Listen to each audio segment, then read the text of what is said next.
Aqui já disparou.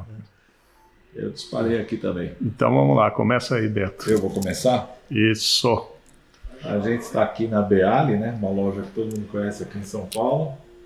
Uma loja de vinhos, com o proprietário da Beale, né? Só que eu quero falar primeiro de teatro. O teatro foi o primeiro, né?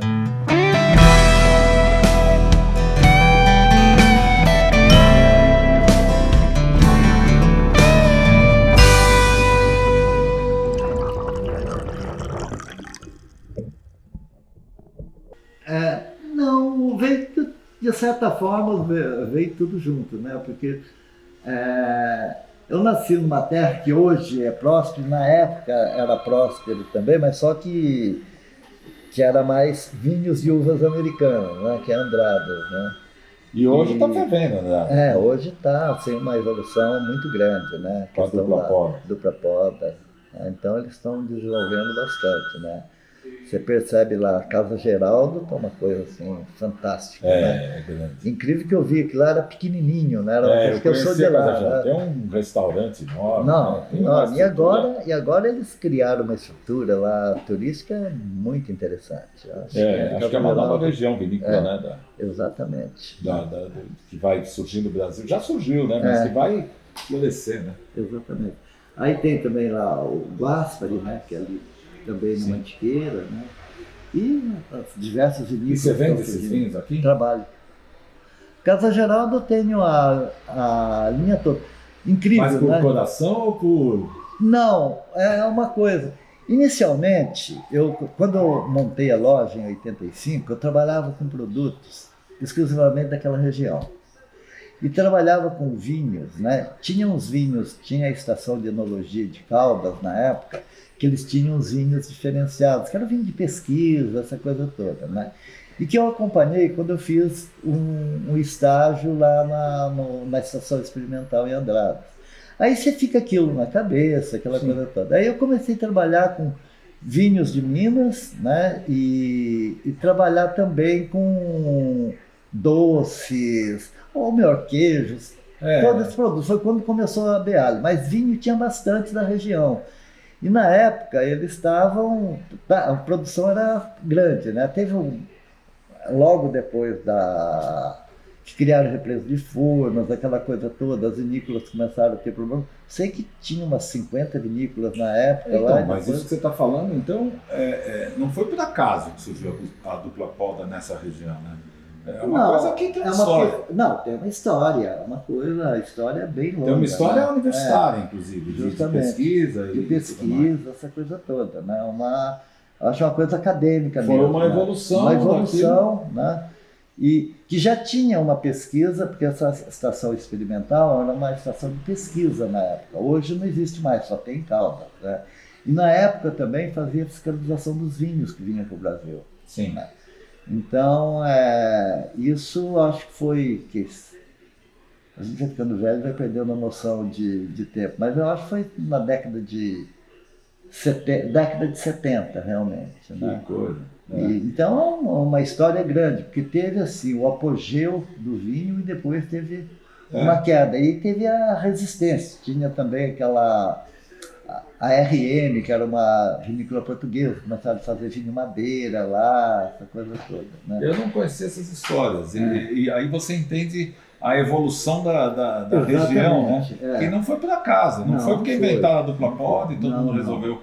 Hoje são produtores milionários, a maioria, né? Com bastante dinheiro, colocam dinheiro ali e que estão fazendo vinhos de qualidade, mas não veio à toa. É uma coisa que já vem há muito tempo. E né? mesmo de vocação da região. De vocação não, é uma coisa de vocação mesmo. Né? Que é perto do vulcão também ali, né? Tem um vulcão ali em Poços de Caldas, né? A bacia do vulcão, acho que pega Poços de Caldas. Mas que eles deviam usar mais isso, essa questão do solo vulcânico também. Exatamente. Da altitude, o solo vulcânico e tudo mais. E eles estão numa pesquisa muito profunda, né? Então, uma coisa... Eu tive lá essa semana, estava visitando os vinhedos, é uma coisa incrível, né? O cuidado deles. Você sente na Europa, né? Sim. Eu acho que a Casa Geraldo é uma vinícola que todo mundo deveria conhecer.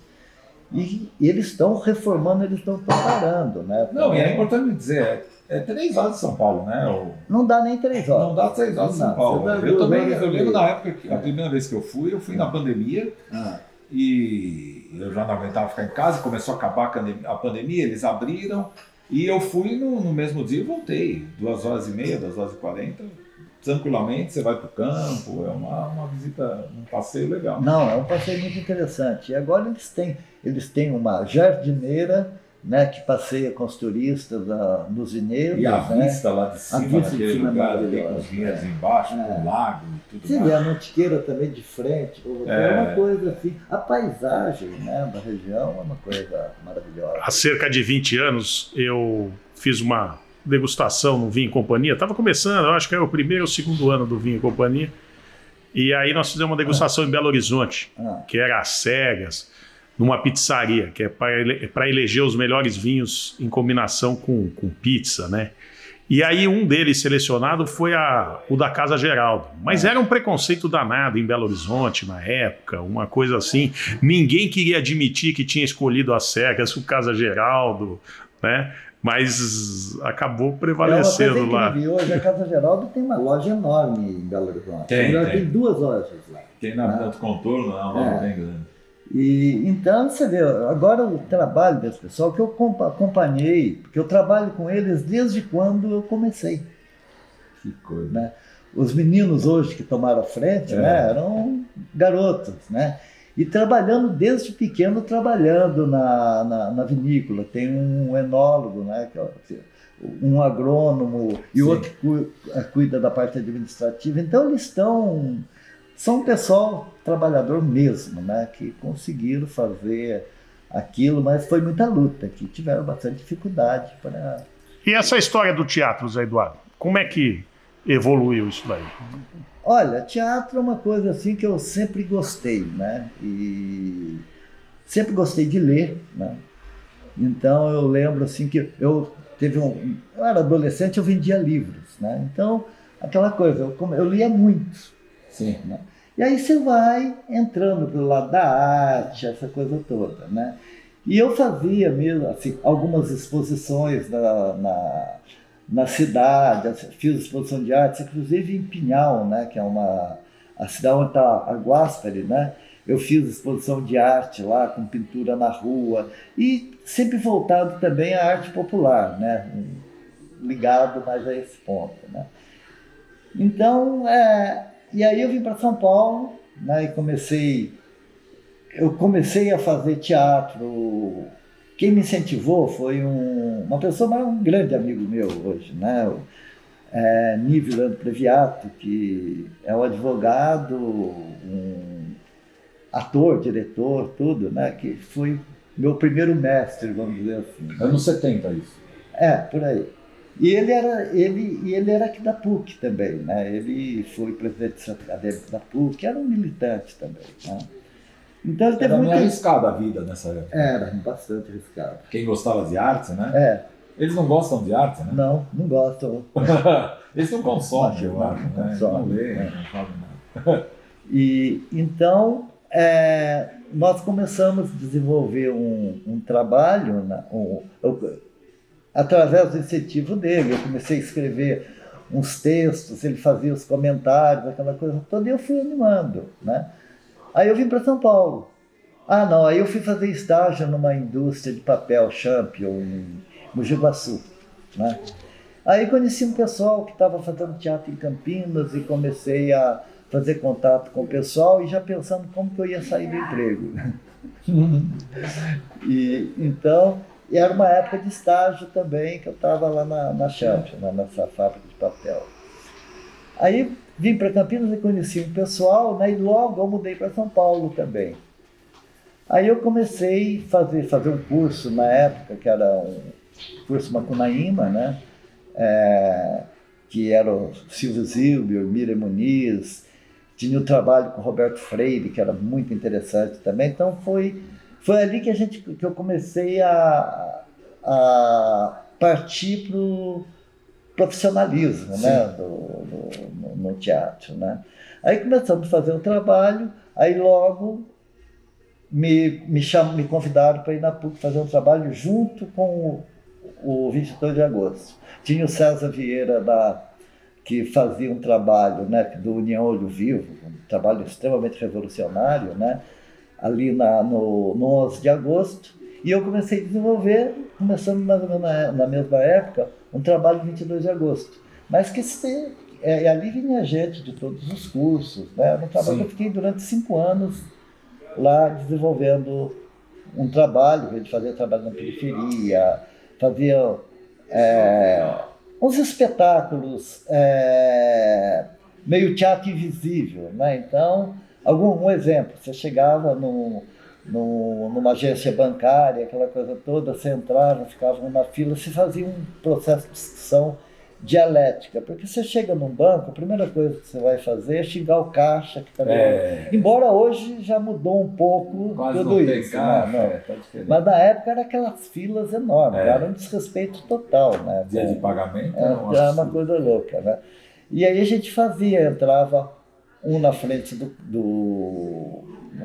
na fila, outro no meio e tudo, e começava uma discussão entre esses 3 atores. Sim. Né?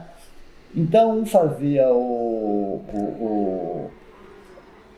acusava, o outro defendia e tinha um que ia intermediando. E o povo se intrometia na... Então, mas a proposta era essa. Aí entrava todo mundo na discussão. Sim. Aí chegava, não é o caixa que é o culpado, é o gerente. Mas não é o gerente. Aí você começava a entrar numa discussão, era uma coisa muito interessante. Depois a gente começou a trabalhar, né? Isso era no período que eu estava dando curso lá na PUC. Então a gente pegava esse grupo de estudantes que a gente ia para banco e essa coisa toda. E fazia também um trabalho dentro de ônibus. Então você pegava no ponto de ônibus e ia até o final, né? Com o mesmo processo, discutindo sempre o tema do dia.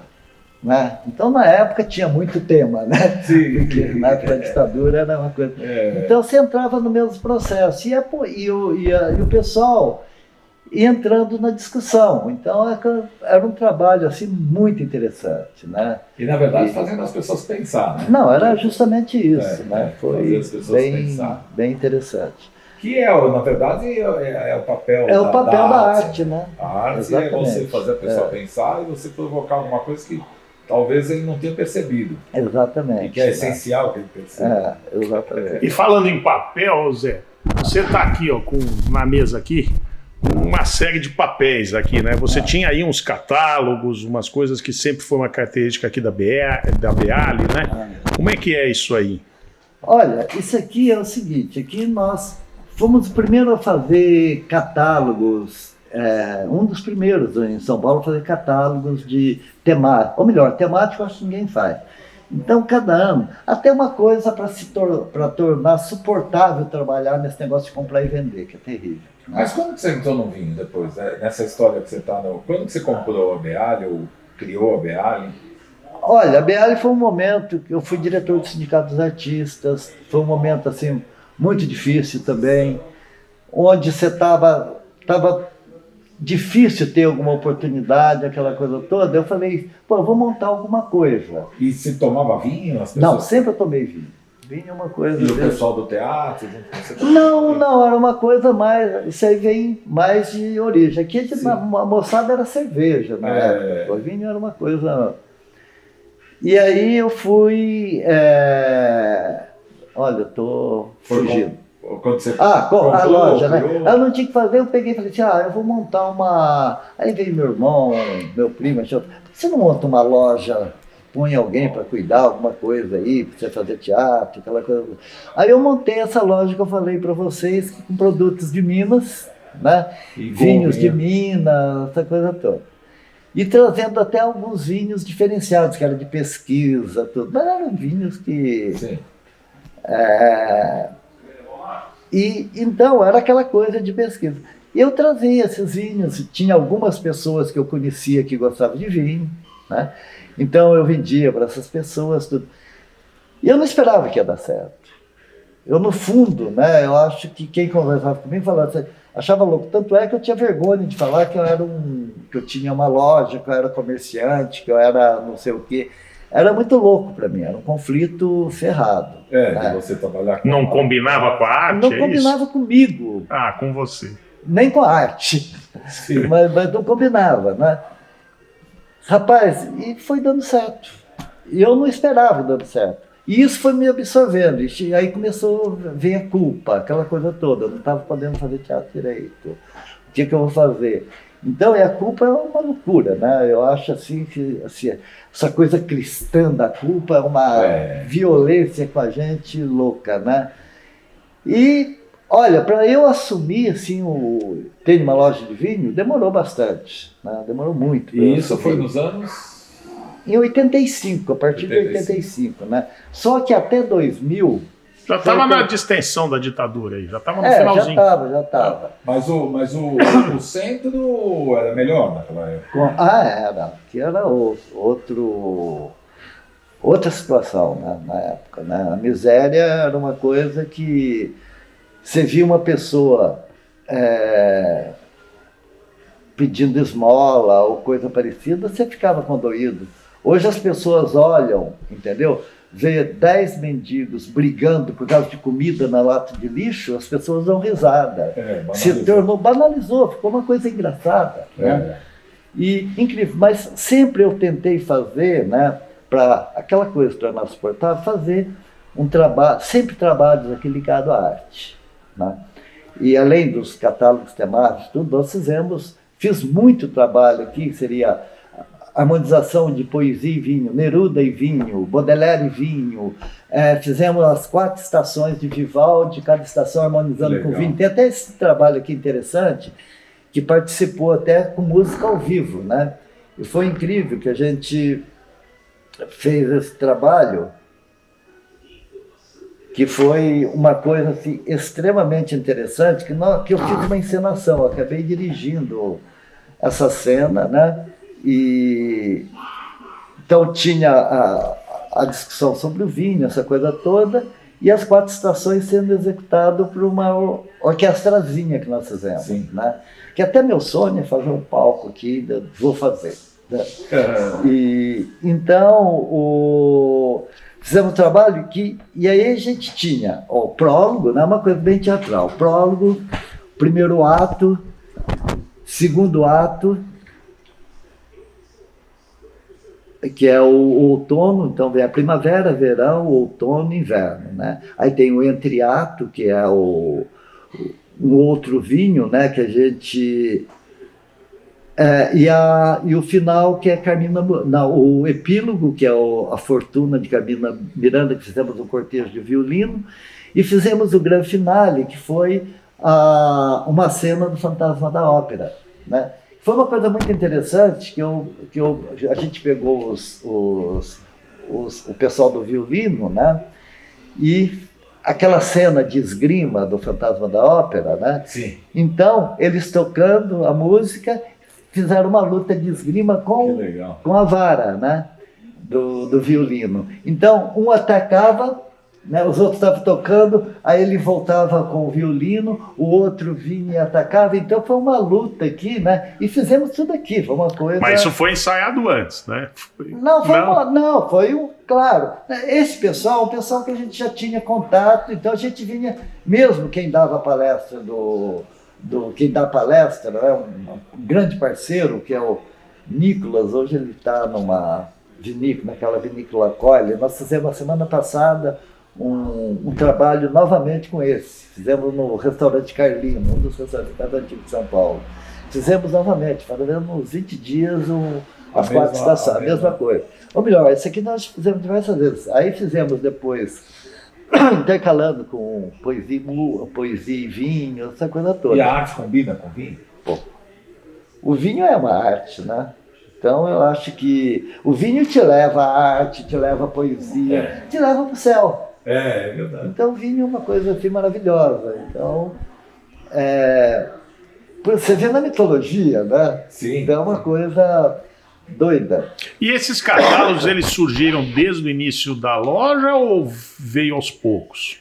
Não, quando eu comecei a fazer o primeiro catálogo que eu fiz realmente foi quase que no começo mesmo da loja. Ninguém fazia essas coisas, né? Então, nós fizemos, até o primeiro foi um catálogo aqui, que eu acho que foi isso aqui, né? Que não tem nada temático, né? Esse trabalho nós fizemos, né? Não existia kits para presente como faz na época, né? Então você pega assim, e nós pegávamos uma série de pessoas, aí entra uma outra situação. Eram ONGs organizadas, né, que juntavam o pessoal para desenvolver, e eu comprava dessas ONGs esse material aqui que a gente faz. Então a gente criou um contato bem grande com esse pessoal. E eles começaram a fazer caixa, essa coisa toda, né? E a partir daí, aí saiu um outro catálogo que foi sobre o meio ambiente, né? Uma coisa assim, bem interessante. Até todas as propagandas, né, tinha que estar ligado a alguma coisa com o meio ambiente. Aí você pega aqui, né? Até na época a gente conseguiu, com a própria Diageo, colocar uma propaganda que não fazia parte do marketing deles da época, né? Então aí você pega aqui, você pega isso aqui, interessante. Tudo voltado a... E todo com material reciclado, certo? E aqui, o interessante é que a gente conta a história também. Aqui tem a história no catálogo, e tem umas coisinhas de guardanapo, olha, de almanaque. Então você pega, a gente conta a história dos parques de São Paulo, né? Aí fala da Mata Atlântica, essa coisa toda, como era em tal época, como tá, o que aconteceu. Isso já naquela época a gente já tinha essa preocupação. Aí conta a história do Parque Independência, aí o Parque do Ibirapuera, tem uma historinha de almanaque, Parque da Aclimação, e cada kit tem o nome de uma planta da Mata Atlântica, entendeu? E os produtores e importadoras davam apoio para isso? Como Olha, é que ficava? Felizmente eu tenho bastante apoio das importadoras. Felizmente eu tenho. Então, eu acho que o parque... Sempre teve? Sempre teve. Eu não posso reclamar. Sabe, eu não posso reclamar porque sempre... Como era um catálogo... Eles gostaram da ideia. Como era um catálogo... É um catálogo diferenciado, entendeu? Sempre fica um pessoal na lista de espera. E o teu cliente, hoje em dia, ele é daqui da região ou ele... Não, eu tenho cliente no Brasil inteiro, Brasil todo, a gente vende para todo lado. Você né? entrega? Entrega. E aqui em São Paulo também nós temos o movimento de loja caiu um pouco, nós está começando a recuperar, né? Mas a gente continua vendo na internet, porque assim, nós temos muito cliente, né? E os clientes nossos, uma coisa incrível, né? Uma coisa assim vira quase que amigo. Eu acho que o Regis esteve numa feira nossa aí, a gente faz 3, 4 feiras por ano, traz 150 pessoas, né? E é o limite, sempre fica a gente na fila, né? E as pessoas todas se conhecem, então é uma coisa assim, toda vez que tem feira, tanto é que a gente solta os convites de tudo poucos dias antes de ter a feira, para não ter superlotação e dos clientes, porque fica todo mundo ligando, não arranja o jeito, se você abre a sessão, aí você vira um pandemônio, né? E faz aqui no teu espaço, né? Aqui mesmo, então a gente coloca normalmente 20 importadoras, né? E degusta cada importadora 5 vinhos, 4 vinhos, 5 vinhos, né? A última que eu estive estava bem movimentada. Todas são bem agitadas. Né? Mas hoje tem um movimento maior internet do que loja em si. Não, tem bastante movimento de loja. E tem aquela coisa também, a venda por telefone, essa coisa toda. Porque como são clientes antigos, né?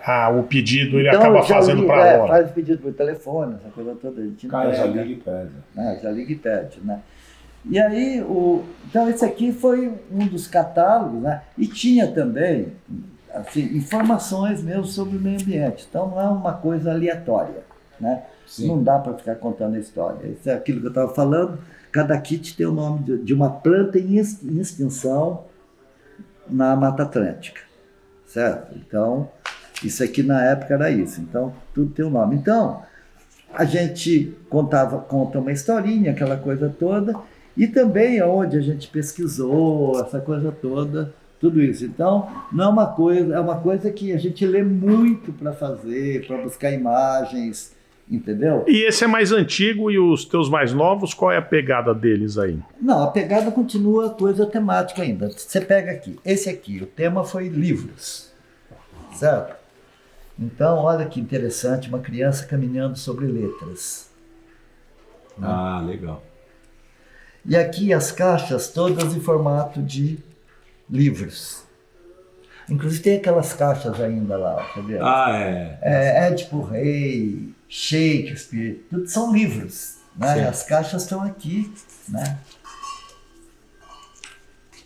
Que legal isso.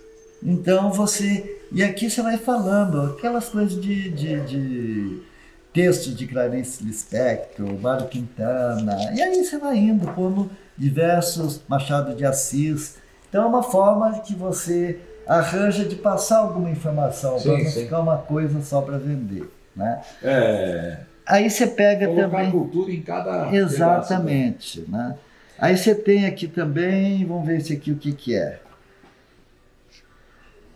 Aqui foi o tema Arte Abstrata e o Sonho Pós-Pandemia. Isso aí foi pós-pandemia. Então a gente trabalhou mais com arte abstrata, aqui a gente conta um pouco as histórias, né? Essas são os tipos de caixas que nós temos, né? Até na época a gente fez aquele programa nas Pequenas Empresas, Grandes Negócios, onde mostra toda a nossa estrutura, né? E é você que manda fazer essas caixas? Essas caixas é exclusiva nossa, é criado por nós. Sim. Né? Então eu tenho uma pessoa que já fazia meus cartazes de teatro e que a gente trabalha junto, a gente nem precisa conversar muito. Olha, que tema é? E o tema vem vindo, a gente fica pensando e de repente... Sim. E tem as dificuldades também. Uma vez a gente ia fazer sobre a Copa do Mundo, né? Aí começaram as pessoas... A gente começou a ver que já tinha gente vendo... Porque o nosso catálogo da impressão, que a minha empresa é enorme. Você pega um catálogo desse, ninguém faz isso. Coisa de tarado, não, né? Então, você pega e faz um catálogo, aí as pessoas vêm ver direitos autorais. Eu tive, assim, alguns problemas assim. Não, a Copa do Mundo é um problema, direitos autorais. Mas eu tive também aqui, foi uma coisa incrível, isso aqui, quando eu fiz o Caminho de Santiago de Compostela. Né? Nós fizemos uma pesquisa muito grande, que é esse aqui. E aqui você pega, eu fiz, e as caixas é com toda a arquitetura espanhola. Você que chegou agora de lá, Regis. E aqui as caixas todas têm arquitetura espanhola. E aqui nós temos do Caminho de Santiago de Compostela, isso sempre buscando uma coisa histórica, não entrando pelo lado litúrgico da coisa. Sim, né? Então, aqui você pega os carimbos, né? A gente conseguiu todos os carimbos daquelas passagens das pessoas. Cada passagem e aqui vem vindo. E fomos fazendo aqui também o Caminho de Santiago. Você vai seguindo os kits aqui, você chega em Santiago de Compostela. Né? Então, e aqui também com textos, né? Você pega aqui contando a história de tudo isso. Né? Então tem aqueles almanaquezinhos todos, umas coisas curiosas e deliciosas. Sabe? Claro, Tem muita gente que pega o catálogo e não vê nada disso, né? Mas aqui, se você entrar nesse catálogo, no detalhe, é uma coisa assim maravilhosa. E o tema principal sempre partiu de você, Zé? Sempre. Olha, na realidade não partiu de mim. Acaba... essa equipe, né? Que nós somos em uma equipe de 2 ou 3, que a gente chega, então a gente começa a conversar, o que a gente vai fazer esse ano, nós vamos fazer isso, vou fazer aquilo, vai indo. Então, de repente, tem meu artista aqui que acaba fazendo as capas pra gente, essa coisa toda, e ajuda na criação, e fotografa os kits e cestas, né? Inclusive, a gente vai buscar as imagens, todas as imagens, e você tem que tomar cuidado, porque questão de direito autoral também. Sim. Então a gente consegue imagens, tem que ver aquilo que está já sobre domínio público. Então tem é uma pesquisa muito árdua, fora a pesquisa intelectual. né? Que você vai lá, você tem que ler, tem que pesquisar, tudo, né? Tanto é que tem gente que também enche o saco, fala, você em vez de ganhar dinheiro, você fica pesquisando. Então, tem essas coisas. Então, isso aqui, tem aqui a história dos museus, né? Acho que é essa aqui, vamos ver esse aqui, o que é.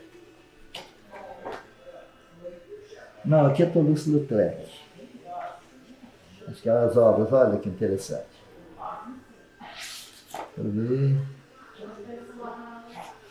Aqui a gente vai falando, são as caixas, são as obras de Toulouse-Lautrec, e aqui a gente vai falando daquele almanaquinho, contando as historinhas, coisas sobre ele, essa coisa toda, né? Uma coisa interessante. Tem um outro aqui é mitologia, né? Então, olha, legal isso aqui, ó. O deus do vinho aguarda dentro da garrafa alguém para libertá-lo, e com isso desencarcerar a mente de quem consome. Legal, muito legal. Então aqui, e aí você pega as caixas, né? São todas da mitologia, né? Então o tema era mitologia, uma coisa assim bem interessante também. E também aquela que estava dizendo para vocês, o tipo do almanaquezinho. Isso aqui é a história dos museus, ou não, quero ver. Esse aqui, vamos ver aqui. Gente, é tanto tema que eu nem vendo a capa eu lembro. E qual é a periodicidade desse? Toda uma vez por ano. Uma vez por ano. Máscaras venezianas. Né? E quantos anos já tem, Zé? Rapaz, acho que comecei em 2000, por aí. Tem 20 e tantos anos. Mais. Eu não me lembro de ter visto um trabalho similar. Catálogo tem bastante, né? Mas similar aí, eu não me lembro. Você conheceu algum trabalho similar a esse teu aí, trabalho similar? Nunca vi. Aqui aí você pega, aí fala Alto da Barca do Inferno, você explica a questão das máscaras, aí você vai. Agora, esses catálogos, você começa. Tanta informação nesse catálogo, é uma coisa assim. Sim. Onde está? Aqui foi França no Brasil. Foi quando a gente desenvolveu caixas em arte francesa. Tá vendo? Aqui já foi caixa. Eu tenho ali depois a caixa de arte francesa, vou mostrar para vocês. Então, foi nós que lançamos praticamente, né, a arte francesa no Brasil. Então, aí começamos a desenvolver, uma moça fazia esse tipo de trabalho, a gente trouxe para cá, aí a minha esposa Maria Rita começou a desenvolver, fazer arte francesa, já passou para outras pessoas, e a gente começou a gente faz arte francesa até hoje. Se a pessoa quer uma caixa, que lá nós fizemos para La Pastina, só que não fizemos a caixa, fizemos o quadro, né? E tem uma pessoa que começou a fazer junto com a Maria Rita, mas ela é agora uma artista maravilhosa, criativa, que é a Valéria Erra. Ela tem feito muita exposição, ela faz todo final de semana no hotel, faz em diversos lugares, mas no hotel ali perto de Atibaia. E ela tem um trabalho fantástico. Bourbon aquele? No Bourbon. Ela faz uma exposição sempre lá, da curso, a coisa toda. Mas ela é fantástica, né? Então é uma grande amiga nossa de muito tempo, né? Então ajuda a gente nesse sentido. Inclusive, assim, tem alguns espetáculos que a gente sonha de fazer um cenário com arte francesa. Legal. E então nós criamos aqui, esse aqui acho que é França no Brasil. Quero ver. Aqui a gente conta a história de Champagne, né? É educativo, né? A história do Champagne. Aqui tem também aqui o almanac. Você vai virando a página, você vai vendo toda a história do Champagne, né? E aí, isso aqui também. O que mais? Isso aqui isso aqui é outra coisa também interessante, que é a história do folclore, né? Das danças populares brasileiras. Aqui você pode perceber que a gente vai falando. E a gente fez também, e a gente faz convênios também com entidades ligadas ao nosso tema. Sim. Como nós fizemos, nós entramos naquela campanha do Tietê, lembra? Para a recuperação do Tietê, com a Rádio Dourado. entramos com diversos movimentos ligados ao meio ambiente, né? Isso aqui entramos em contato com o pessoal de Olímpia, e aqui tem os créditos de todo mundo que nos ajudou. E a gente conta a história de todas as danças, né? E tinha as músicas também, a pessoa que comprava tinha um site que ele conseguia pegar todas as músicas das danças brasileiras, né? E aqui você tem balainha, maracatu, ninguém falava nisso na época, né? Frevo, hoje a coisa está reizado, e aí você vai, folia de reis, frevo, e essa coisa toda. Então a gente... O cara comprava, recebia o catálogo. Bumba Meu Boi. Não, na realidade o catálogo ele já recebia logo. Não, isso aqui a gente manda para todos os nossos clientes e o ano todo a gente distribui. Nós estamos distribuindo até hoje esse catálogo. A pessoa leva para casa, é um catálogo que ninguém joga fora. Você quer um presente, já tem aqui, está com preço, tem ideia e pede o que você quiser ou escolhe e monta um kit aqui, né? E agora, Zé, você falando aí em champanhe... aqui, você... outra canção, um minutinho. Vai. Isso aqui é poesia. Então, cada caixa tinha uma poesia, né? Então, a gente fazia uma poesia em cada caixa, né? Então, o tema desse aqui foi... E aqui, algumas poesias. E essas poesias, na época, era pendurada todas as poesias aqui na loja. Como tem cada ano a gente põe um catálogo. Então, tem poesia. Tem uma coisa aqui interessante também que eu queria... isso aqui, ó, bem legal. Isso aqui é arte na rua, bem interessante também. Nós pegamos em São Paulo, fomos pesquisar aqui... Arte fora do museu. Então, você pode ver tudo que a gente pegou aqui, as caixas eram voltadas a isso e a gente conta a história do grafite, a galeria do rock. Que legal. Aí você vai pegando aqui. Arte de rua. Nós pegamos aí, fizemos uma pesquisa, e claro, já tinha gente que tinha pesquisado. A gente fomos atrás, Beco do Batman, e a gente ia vai contando a história desses locais. O Tiradentes do Portinari, no Memorial da América Latina. Toda a arte na rua a gente ia pegando e levando. Então, fizemos também uma coisa interessante, além da poesia, fizemos aqui também, isso aqui foi sobre a magia, né? Você pega as caixas, né? E contando a história de todos os mágicos, como que surgiu a mágica, essa coisa toda. Aqui tem toda a historinha, né? Você vê, olha, tá vendo? As caixas eram daquele jeito, baralho. Legal pra caramba. Né? Então, nós fizemos o ilusionismo. Então, esse aqui, o tema foi o ilusionismo, né? Gente, tem isso, a gente vai falar só do catálogo, né? Não, mas vamos falar, você estava dizendo sobre champanhe. Você tem preferência por algum tipo de vinho? Como eu gosto de vinho, né, eu não tenho preferência, eu quero experimentar tudo que eu posso. Né? Então, o meu único medo é não poder experimentar todos os vinhos que existem.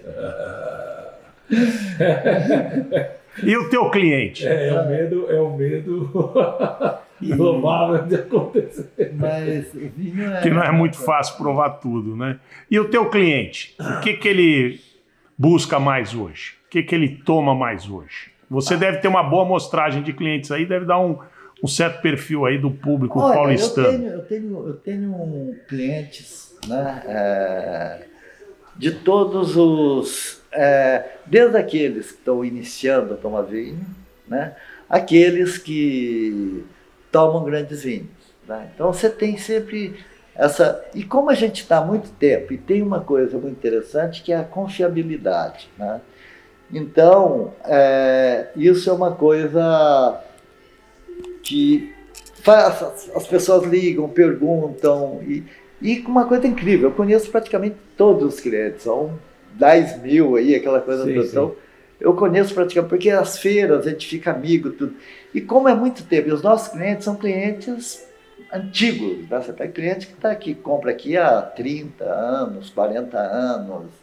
Então, fizemos o casamento da filha, do neto, aquela coisa toda. Então, tem todo esse trabalho, né?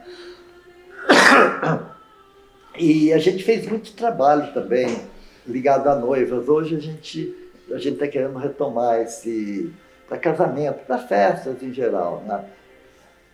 Então, mas há alguma tendência, Zé, de vinho hoje que você detecta que as pessoas estão preferindo mais? O iniciante está preferindo o que hoje? Olha, hoje as pessoas estão mais curiosas, né? Hoje você tem que buscar novidades. Tanto é que eu estou agora, lá no momento, essas viagens que eu estou fazendo uma parceria com um enólogo que é da parte comercial, chama Yami, um cara muito conhecido no mercado. A gente está pensando numa parceria, estamos buscando novos produtos, né? Então, eu estou partindo para isso agora, né? Buscar novos produtos. Em termos de coquetelaria também, a gente está com uma linha grande de bazar, a gente está buscando também melhorar isso, buscar coisas novas, né? Então, o meu negócio agora é procurar coisas novas, certo? Que o vinho, ele está um pouco saturado e está muito triste. O descaminho, que é uma coisa séria para quem trabalha honestamente, é uma coisa difícil, muito complicada. Todo mundo tem um contato. Então você vê assim, é muito complicado isso. E a gente vê essas coisas, você vê, todo dia você vê notícias que foi preso uma carga disso, uma carga daquilo. Então é muito complicado isso aí. Então você tem que buscar, principalmente os vinhos do nosso continente, embora venha de todo lado, né? Mas o nosso continente aqui está sendo muito sofrido, né, para você trabalhar. Você vê um vinho, né, que custa, o preço dele seria R$200, é vendido por 80. E o cliente chega e mostra para você, e não adianta você explicar. Não adianta. Tem coisas que são falsificadas, tem coisas que é o descaminho só, a forma que vem esse vinho, tudo isso. Então, estão trazendo até vinhos baratos, né, para vender de... Pois é. Isso está muito difícil, né? Muito difícil. Então a gente tem que buscar vinhos diferentes, é uma coisa que eu sempre busquei, pegar assim, uvas diferentes, buscar coisas que não está no mercado, que as pessoas ainda não conhecem. É uma forma de trazer novas informações. Então a gente está trabalhando com vinho da Armênia, vinho da Romênia, tentando pegar de todos os países possíveis, né, para você ter uma variedade de coisas, oferecer vinho de qualidade e vinhos diferenciados, né, para você... Que é a graça do vinho, né, você provar coisas... Exatamente. Né? E hoje o consumo também, né, hoje o maior consumo vinha até R$100, né, o restante esse é o que mais sai, né, R$100, R$150, né, esse é os... É o preço.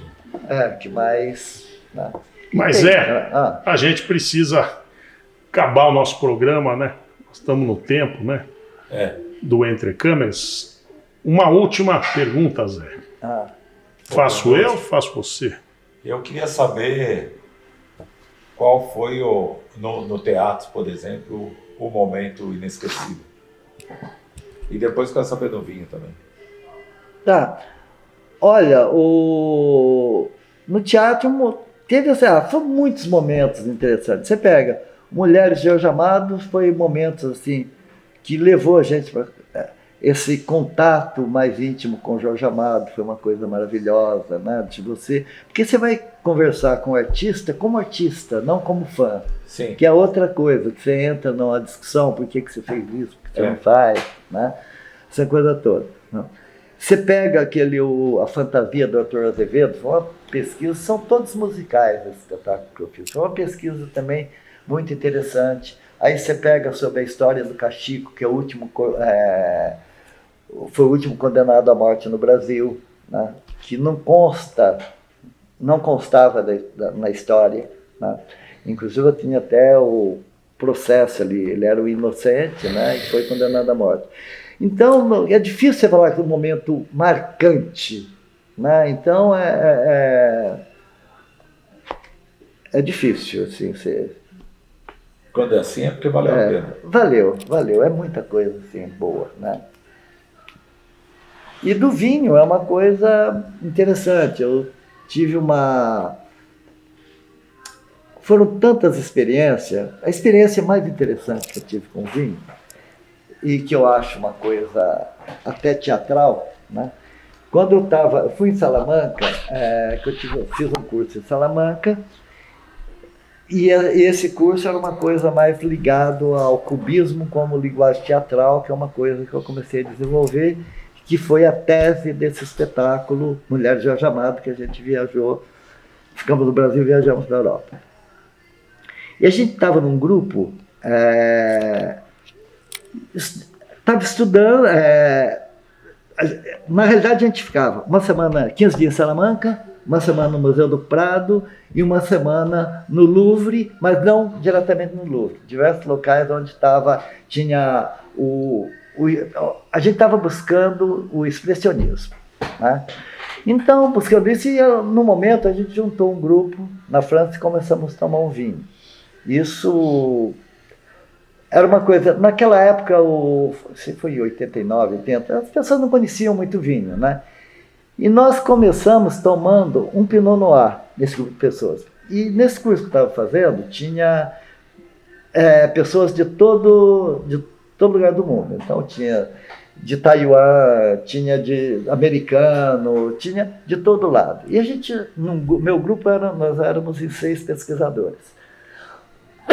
E a gente estava tomando vinho e foi servido um Pinot Noir. E a hora que eu tomei esse vinho,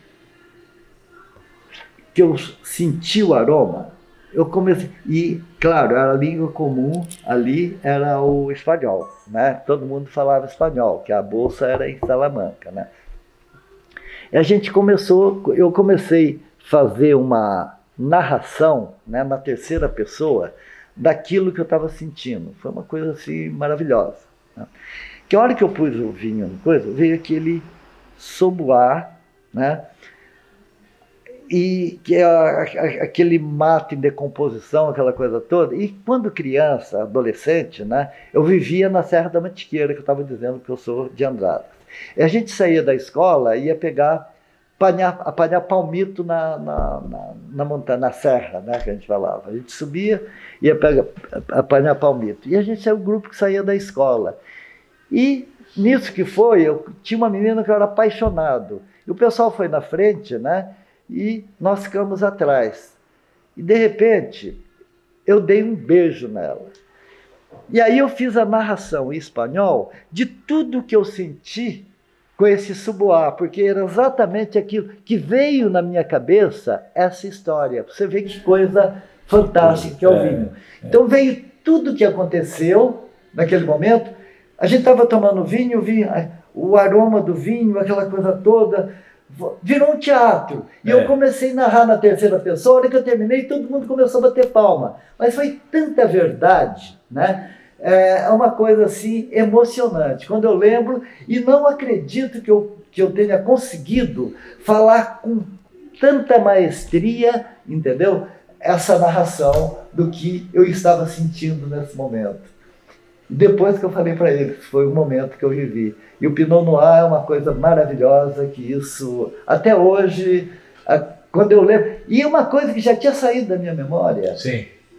Entendeu? Já tinha sumido, estava lá nos fundos, né? E a gente percebe aqui que o vinho e a arte é a mesma coisa. Não, eu acho que é a mesma coisa. Eu acho que a arte, o vinho é um encontro. Você não conseguiu falar em nenhum momento só do vinho ou só da arte? Seja com os catálogos ou com outra coisa. Mas você não conseguiu falar de um só.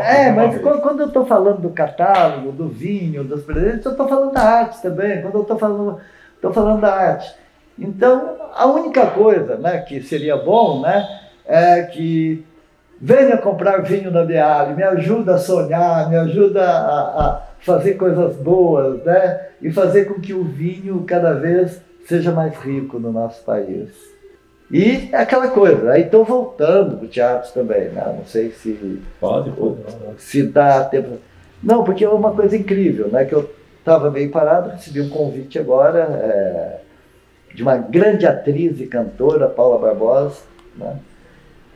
A produção me convidou essa semana até para ver se eu queria dirigi-la. Nós tivemos algum trabalho e essa grande tem para quem puxar, a neta do Benedito Rui Barbosa, né? Então nós estamos preparando um trabalho. Teve esse convite que eu fiquei muito honrado e um tempo enorme que eu estou sem fazer teatro, né? E vai ser para o ano que vem. Então hoje eu dei um sim, né? Para a gente desenvolver isso. A gente está discutindo assim, o projeto, essa coisa toda, mas é bom. Eu acho que esse ano eu começo a realizar uma série de coisas que eu estou pretendendo aqui na loja. Depois eu quero dar uma refrescada na cabeça e voltar a fazer algum espetáculo, que eu estou precisando fazer, senão eu piro. Maravilha. E assim termina mais um Entre Câmeras. Não tem nem o que dizer. Obrigado, Zé. Obrigado, Zé. Obrigado a você.